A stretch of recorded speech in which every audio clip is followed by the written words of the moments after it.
ஊழல் செய்யவே மாட்டான், ஒரு பைசா தொட மாட்டான். எனக்கு அது அவசியமே இல்லை. புரிஞ்சுங்களா உங்களுக்கு? ஆனா இந்த புலி ஏமாத்துற புலி, எதுக்கும் உதவாத புலி, வரி ஏய்ப்பு புலி. எனக்கு வந்து பார்த்தா சென்சார் போடல, எனக்கு நியாயம் வழங்கணும்னு இவர் தான் போறாரு. அதே மாதிரி இந்த 15 கோடி மேட்டர்லையும் இவர் தான் என்ன செய்றாரு, பெனால்ட்டி கோர்ட்டை வந்து எதிர்த்து கோர்ட்டுக்கு போறாரு. எல்லாமே கோர்ட்டில் போய் ஆப்பில் ஏறி உட்கார்றது யாருன்னு கேட்டிங்கன்னா விஜய் தான். இத்தனை கோடி நீ வந்து கடந்த காலத்தில் வந்து மறைச்சிருப்ப இல்லையா? அது மட்டும் இல்லை, சாதாரணமாக வந்து எத்தனை ஆடிட்டரை போட்டு எவ்வளோ கள்ளக்கணக்கு காட்டியிருப்ப, எத்தனை ஆடிட்டரை போட்டு. ஏற்கனவே வீட்டிலே ஒரு ஆடிட்டரு, யாருக்கு நல்லது செஞ்சுருக்கிற, ஆனால் வரி மட்டும் ஏமாற்றிருக்கிறேன். இதில் வேற நான் வந்து ஒரு பைசா தொட மாட்டான், ஒரு பைசா ஊழல் பண்ண மாட்டான் விஜய்ன்ற. என்ன பண்ண மாட்டேன்னு உன்னை சொல்ல முடியல, பண்ண மாட்டான்ற எவனையோ சொல்கிறேன். ஊழல் செய்யவே மாட்டான், ஒரு பைசா தொட மாட்டான். இதுதான் வந்து மக்கள் வந்து முட்டாள் நினைக்கிறது. இது இப்போ பார்த்தீங்கன்னா சொன்ன இப்போ இப்போ இப்போ சோஷியல் மீடியா ஃபுல்லாக ட்ரோல் ஆகுது. எது தெரியுமா? இந்த ஜட்ஜ்மெண்ட்டு ₹1 கூட ஊழல் செய்ய மாட்டேன் சொல்லுது. ஃபுல்லாக அடின்னு வேர்ல்டு ஃபுல்லாக இன்றைக்கி வந்து ஃபுல்லாக கம்ப்ளீட் இணையம் ஃபுல்லாக பற்றிட்டு எரியுது. வரி ஏய்ப்பு வழக்கு இருக்குது. பக்கத்தில் வந்து ஆதவர்ஜினா கொள்ளையடிச்ச லாட்டரி கொள்ளைக்காரன் இருக்கிறான், சாராய கொள்ளைக்காரன் இருக்கிறான், கல்வி கொள்ளைக்காரன் இருக்கிறான், நீங்கள் பிளாக்ல டிக்கெட் வைக்கிற கொள்ளைக்காரனி. இப்போ பேசுடா பார்க்கலாம். வந்து பெனால்ட்டி கட்டணுமா வேணாமான்னு கேஸு. பெனால்ட்டி கட்டணும்னு சொல்லியாச்சு. இப்போ அடுத்த நிமிஷம் நீங்கள் பெனால்ட்டி கட்டினா முடிஞ்சிச்சு. இன்னும் கொஞ்சம் மேலே போகிறீங்கன்னு வச்சுங்க, எங்க சுப்ரீம் கோர்ட்டுக்காக போகிறீங்கன்னு வச்சுங்க, ஓங்கி ஒரு அடி பஞ்சு விழுது. அப்போ என்ன பண்ணுவீங்க? இதோட மூடிக்கிட்டு கட்டிட்டு போகிறது தான் நல்லது. புலி படத்தில் ஒரு படத்தில் இதுக்கு முன்னாடி உள்ள படத்துலலாம் அப்போ எவ்வளோ வரி ஏய்ப்பு. இப்போ புரியுங்களா? எப்படி ஒரு 1000 கோடி சொத்து இருக்கா அவனுக்கு? நான் கேட்குறேன். பனையூரில் இருக்கிற அத்தனை பொதுமக்களும் வந்து என்னன்னா விஜய்க்கு வீட்டுக்கு முன்னாடி ஆர்ப்பாட்டத்துக்கு வந்துட்டு இருக்கிறாங்க. என்னடா மேட்ருன்னு கேட்டால் சொல்கிறாங்க பாருங்க, கதையாக சொல்கிறாங்க ஒவ்வொருத்தரும். என்னடா பிரச்சனைன்னா, சார் வணக்கம். சார் வணக்கம். அதிசயம், அற்புதம், அபூர்வம் இதெல்லாம் வந்து நம்ம சொல்லணும்னு தான் தோணுது. ஆனால் இதெல்லாம் எதுவும் நடக்கிற மாதிரி தெரியல. உங்களுக்கே தெரியும், புலி திரைப்படத்துக்காக ₹15 கோடி சம்பளத்தை மறைத்ததாக 1.5 கோடி அபராதம் கட்டணும் அப்படின்ற மாதிரி வந்து ஏற்கனவே ஒரு கேஸ் நடந்தது. அது கிட்டத்தட்ட அந்த படம் எப்போ வந்து உங்களுக்கு தெரியும், 2014-15 வந்து இவர் போனார் கோர்ட்டுக்கு. கேளுங்க, இவர் வந்து எல்லா ஆப்புலையும் இவர் ஏறி உட்கார்றது யாரு? சிபிஐ கேட்டு முண்டி அடிச்சது இவர், நீதி வெல்லுன்னு போட்டது இவர் கரூர் மேட்டரில். இதில் கூட பார்த்தீங்கன்னா சென்சார் போர்டில் இவர் தான் போகிறாரு. என்னென்ன எனக்கு வந்து பார்த்தீங்கன்னா சென்சார் போர்டில் எனக்கு நியாயம் வழங்கணும்னு இவர் தான் போகிறாரு. அதே மாதிரி இந்த 15 கோடி மேட்டர்லையும் இவர் தான் என்ன செய்கிறாரு, பெனால்ட்டி கோர்ட்டை வந்து எதிர்த்து கோர்ட்டுக்கு போகிறாரு. எல்லாமே கோர்ட்டில் போய் ஆப்பில் ஏறி உட்கார்றது யாருன்னு கேட்டிங்கன்னா விஜய் தான். நான் மீண்டும் நல்லா திருத்தமாக சொல்கிறேன் கேளுங்க. முதல்ல இந்த கரூர் சம்பவத்துக்கு நான் இதெல்லாம் முதல்ல நடந்தது, அதாவது கட்சி தொடங்கத்துக்கு முன்னாடி நடந்த மேட்ரு. இது 2015 நடந்த மேட்ரு. 15 கோடி வந்து சம்பளத்தை மறைச்சாருன்னு வழக்கு. அதில் வந்து பெனால்ட்டி 1.5 கோடி போடுறாங்க. அந்த பெனால்ட்டி நான் கட்ட மாட்டேன்னு சொல்லி கோர்ட்டுக்கு போகிறாரு. அதில் தான் இப்போ ஆப்பு விழுந்திருக்கு. ரெண்டாவது விஷயமும் நீங்கள் பார்த்தீங்கன்னா, சென்சார் போர்டில் வந்து ஜனநாயகம் படத்தை வந்து சர்டிஃபிகேட் கொடுக்கலான்னு சொல்லிட்டு இவர் தான் கோர்ட்டுக்கு போகிறாரு. அங்கேயும் இவருக்கு எதிராக தான் ஆப்பு விழுது. கரூர் சம்பவத்திலையும் பார்த்தீங்கன்னா இவர் வந்து சுப்ரீம் கோர்ட் வரைக்கும் போகிறாரு. தமிழ்நாடு அரசு வந்து விசாரிச்சா நியாயம் இருக்காது அப்படின்னு சொல்லிட்டு. அப்போ சிபிஐ கேட்குறத இவர் தான் கேட்குறாரு. ஆக மொத்தம் ஆப்பு எல்லா ஆப்புலையும் இவர் தான் ஏறி உட்காராரு. அதனால் ஆப்பு விஜய்னு பேர் வைங்க. இனிமேல் ஸ்ட்ரைட்டாக வந்து வெறும் விஜய் வைக்காதீங்க. தளபதி விஜய் எடுத்துட்டு ஆப்பு விஜய். இல்லை சார், எல்லாமே வந்து பார்த்தீங்கன்னா இவரே வாலண்டியர் தேடி போய் வாங்கிக்கிறாரோ அப்படின்ற மாதிரி. ஆப்பில் ஏறி உட்கார்ந்து இவரே ஏறி உட்காந்துட்டு அதுக்கப்புறம் வந்து பழி வாங்குற நடவடிக்கை, இவங்க பழி வாங்குறாங்க, இது அரசியல் நடவடிக்கை. ஏன் இப்போ சொல்ல இதே நீ இதை வந்து மற்ற விஷயம்னா என்ன திமுக அரசை சாட்டி இருக்க மாட்டேன்? இப்போ நீதிமன்றம் இப்போ உங்களுக்கு வந்து எதிராக தீர்ப்பு கொடுத்துருக்கு. இப்போ என்ன சொல்வீங்க? இதுக்கு திமுக தான் தொடர்புன்னு சொல்லுவீங்களா? இதுவும் திமுக தான் நடவடிக்கை எடுக்குன்னு சொல்லுவீங்களா? திமுக அரசு தான் நடவடிக்கை எடுக்குன்னு சொல்லுவீங்களா? இதுக்கு முதலமைச்சர் தான் காரணம் சொல்லுவீங்களா? இப்போ புரியுதுங்களா? ஆப்பில் ஏறி உட்கார்ந்தது நீ தொடர்ச்சியாக பெரிய ஆப்பு இருக்குது. அதுதான் தேர்தல் ஆப்புலேயே நீ தான் ஏறி உட்கார்ற. உன்னை யாரும் கூப்பிடவே கிடையாது. ஐயா எங்களை காப்பாற்றுங்கன்னு சொல்லி யாரும் உன்னை அரசியல் கட்சி கூப்பிடவே இல்லை. நீ தான் ஆப்பில் ஏறி உட்கார்ற. தேர்தல் ஆப்புலேயே நீ தான் ஏறி உட்கார்ற. இல்லை சார், என்னென்னா ஒரு அப்போ வந்த படம், அப்போ இவருடைய மார்க்கெட் வேல்யூ என்னன்னு தெரியும். அதுலேயே ஒரு 15 கோடி ரூபா வந்து சம்பளத்தை மறைச்சிருக்காருன்னா இப்போ எத்தனை கோடியை மறைச்சிருப்பாரு? அதுதான் இப்போ கேள்வியே. இப்போ அதுதான் இப்போ எத்தனை கோடி நீ வந்து கடந்த காலத்தில் வந்து மறைச்சிருப்ப இல்லையா? அதுவும் அது மட்டும் இல்லை, சாதாரணமாக வந்து எத்தனை ஆடிட்டரை போட்டு எவ்வளோ கள்ளக்கணக்கு காட்டியிருப்ப, எத்தனை ஆடிட்டரை போட்டு. ஏற்கனவே வீட்டிலே ஒரு ஆடிட்டரு சரிங்களா, கக்கூஸ் இருந்தால் கூட கழுவி எடுக்கிற ஆள் தானே சார் எஸ்எஸ்சி இல்லை? அதுவும் தன் மகன் அக்கௌண்ட்லேயே போகணுன்னு நினைக்கிற ஆள் தானே. எஸ்எஸ்சி எத்தனை பேருக்கு தாராள குணத்தில் உதவி பண்ணிட்டாருன்னு சொல்லி தகவல் இருக்குது. சொல்ல பார்க்கலாம். பெரிய கல்ட்டு தானே. ஏன் இவனே எடுத்துக்கலாம். விஜய் எந்த நடிகர் நலிந்து போன நடிகர்களுக்கு வந்து இவன் வந்து சகாயம் பண்ணான், தர்மம் பண்ணான், சொல்லுங்க பார்க்கலாம். விஜயகாந்துக்கு ஒரு கதை இருக்குது, ரஜினிகாந்துக்கு ஒரு கதை இருக்குது, எண்ணற்ற கதை இருக்குது. விஜய் வந்து பாதிக்கப்பட்ட நடிகர்களுக்கு சிகிச்சைக்காக பணம் கொடுத்தாரு. விஜய் சேதுபதி கூட கொடுத்தாருன்னு இருக்குது. எத்தனையோ நடிகர்கள் கொடுக்குறாங்க. சிவகார்த்திகேயன் கொடுத்ததா கணக்கு இருக்கு. அதுதான் சொல்கிறேன். ஒரு கேபிஐ பாலா கொடுத்த அளவுக்கு கூட நீ உதவி பண்ணலையே இது வரைக்கும். நீ யாருக்கு கொடுத்துருக்குற, யாருக்கு நல்லது செஞ்சுருக்கிற, ஆனால் வரி மட்டும் ஏமாற்றிருக்கிற. இதில் வேற நான் வந்து ஒரு பைசா தொட மாட்டான், ஒரு பைசா ஊழல் பண்ண மாட்டான் விஜய்ன்ற. என்ன பண்ண மாட்டேன்னு உன்னை சொல்ல முடியல, பண்ண மாட்டான்ற எவனையோ சொல்கிறேன். ஊழல் செய்யவே மாட்டான், ஒரு பைசா தொட மாட்டான். எனக்கு அது அவசியமே இல்லை. புரிஞ்சுங்களா உங்களுக்கு? நல்லா தெரியுது. இதுலையே நீ வந்து இவ்வளோ கள்ளக்கணக்கு காட்டுறனா, நாளைக்கு நீங்கள் அரசு வந்து பார்த்தீங்கன்னா வந்தால் என்ன நான் செய்வேன்? அதனால தான் இப்போ நீ ஜெயலலிதா ரோல் மாடல்ன்ற. ஏன்னா அரசு இடத்த எழுதி கொடுக்கறது, அரசு இடத்த விற்கிறது. எம்ஜிஆர்லாம் வந்து பார்த்தீங்கன்னா எம்ஜிஆர் ஜெயலலிதாலாம் அப்படி தானே சார். அம்பிகா ராதாவுக்கு இடத்த வாரி கொடுத்தவர் தாங்க, அரசாங்க இடத்த வாரி கொடுத்தவர் தான் எம்ஜிஆர். ஜெயலலிதாவும் அப்படி தான் டான்சி அந்த ஊழல் தெரியும்னு நினைக்கிறேன், டான்சி ஊழல். ஸோ இந்த மாதிரி. ஆனால் தான் இப்போ எம்ஜிஆரும் ஜெயலலிதாவும் துணைக்கு எடுத்துக்கிறதுக்கு காரணம் இருக்குன்னு நினைக்கிறேன். ஏன்னா ஊழல் செய்கிறதுக்கு வசதியாக இருக்குன்றதுக்காக. ஊழல் நேர்மையான அரசியல்வாதினா நீங்கள் வந்து பார்த்தீங்கன்னா நீங்கள் தனித்துவமாக காட்டணும், உங்களை அடையாளம் காட்டணும். அதை விட்டுட்டு காமராஜரையும் இழுத்துப்பீங்க, ஜெயலலிதாவும் இழுத்துப்பீங்களா? கொள்கை தலைவரா? ஏதாவது நியாயம் இருக்குதா?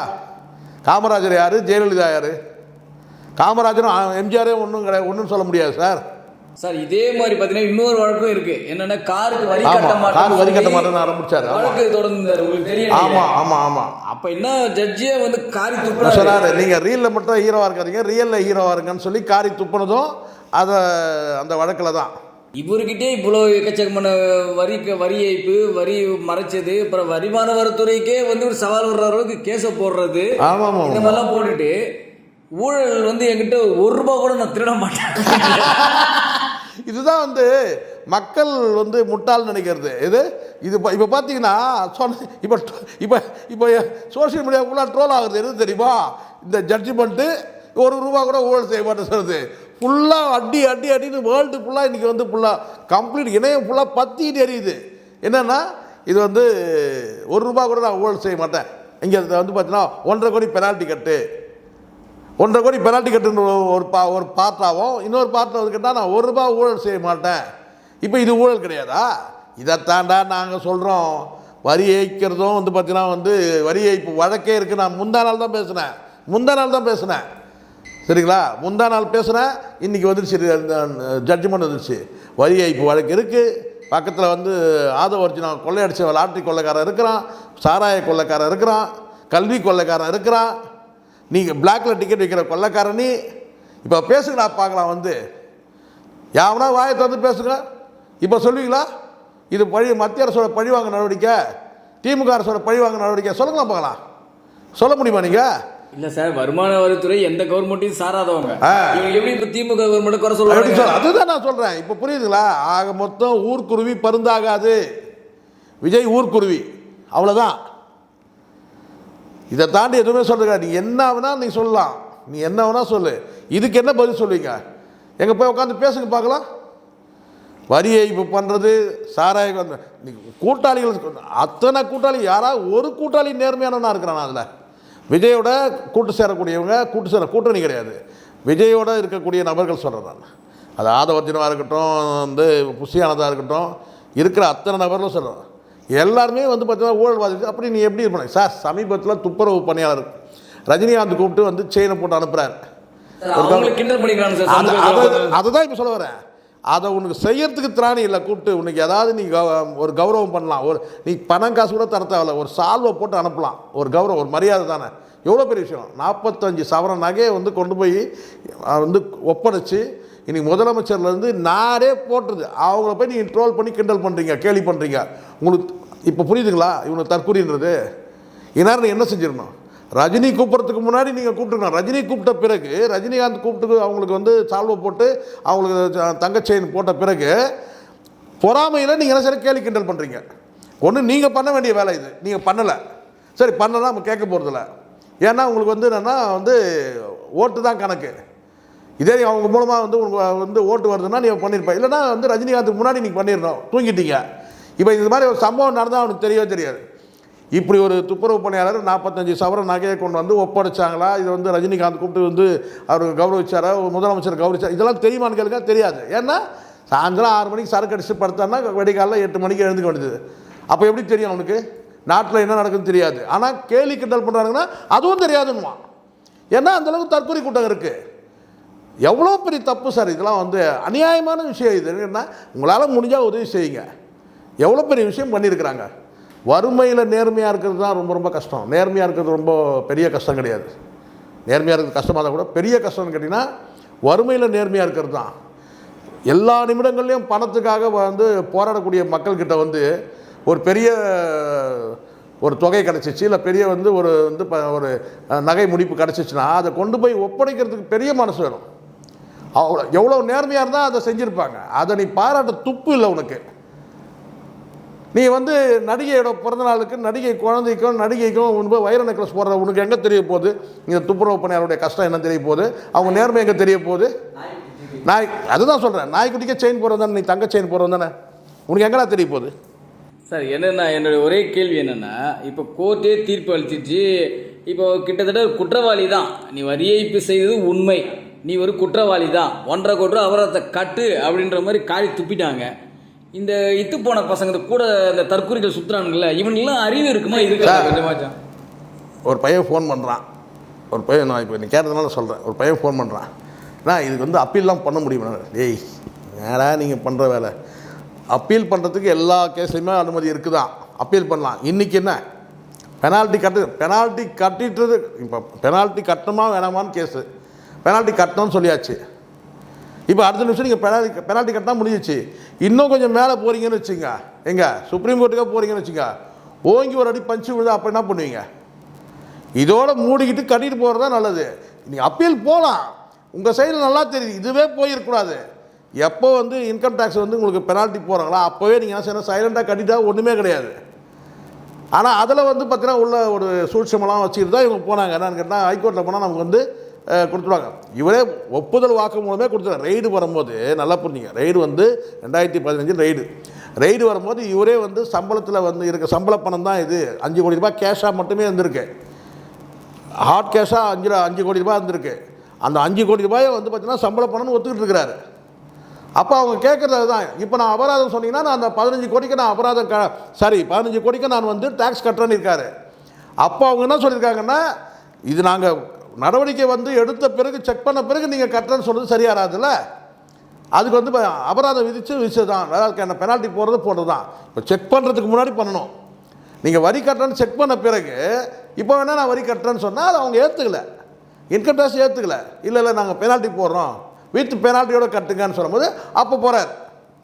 நான் வந்து ஹைகோர்ட்டில் போய் சேலஞ்ச் பண்ணேன். இப்போ ஹைகோர்ட்டில் சொல்லி கேட்டால் நீ பெனால்ட்டி கட்டணும்னு சொல்கிறாங்க. அவ்வளோதான், இவ்வளோதான் வழக்கே, இவ்வளோதான்.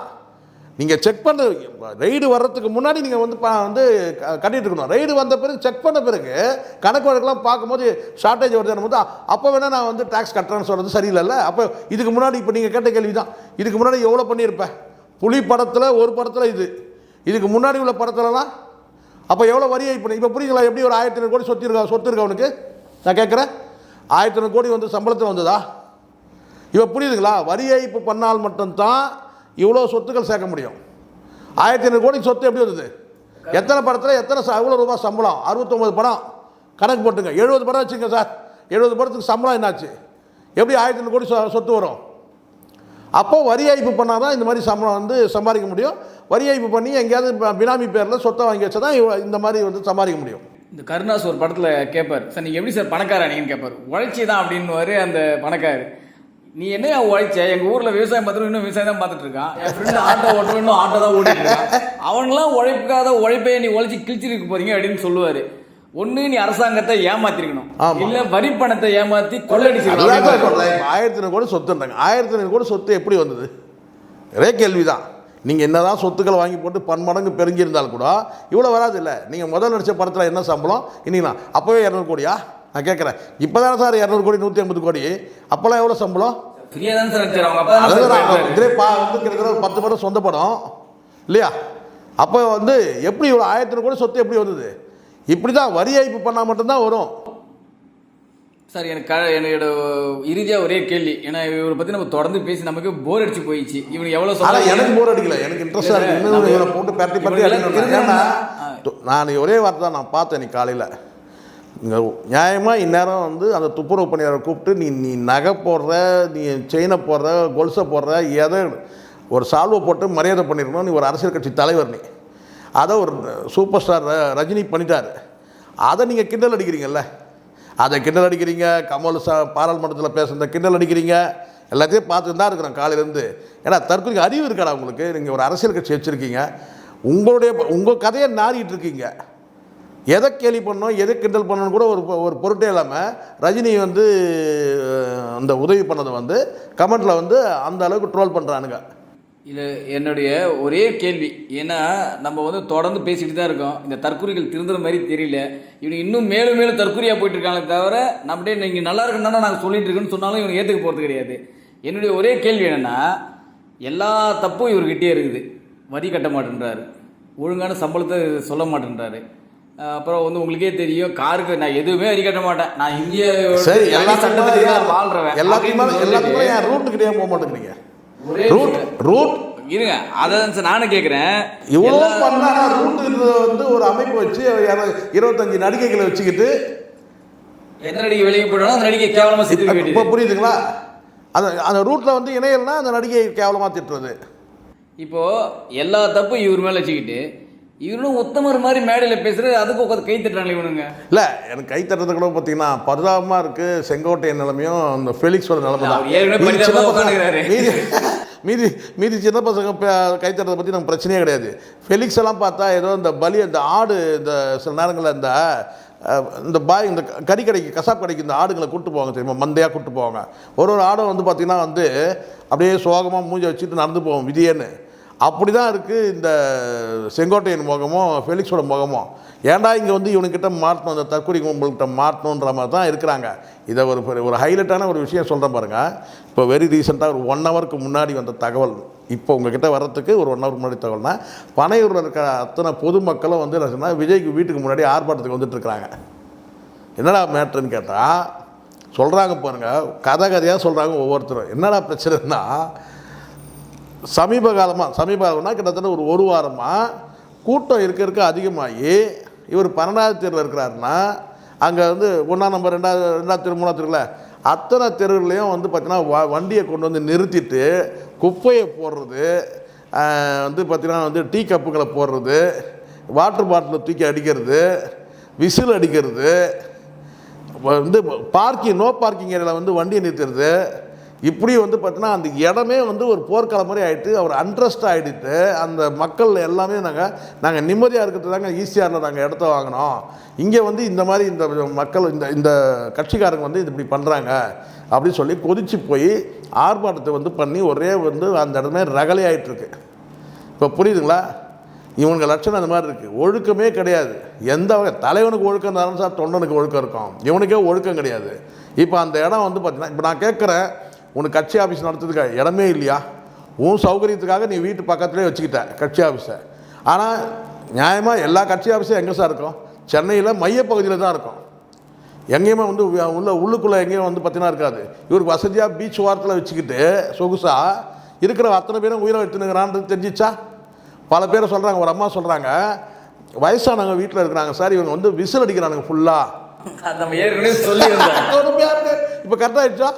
செங்கோட்டை சொன்னது வீடு வந்து பார்த்தீங்கன்னா வந்து காருக்குள்ளே வந்து விசில் அடிச்சுட்டே போகிறானுங்க சார் இவனுங்க அப்படின்னு. அந்த லட்சத்தில் இருக்குது. நம்ம தொடர்ந்து பேச தான் போகிறோம், இவர் இன்னும் என்னென்ன பண்ண போகிறாருன்ட்டு. Thank you very much sir. Thank you. நன்றி சார். நல்லா அருமையாக இருக்கு ப்ரோ. நல்லா இருந்துச்சுண்ணா.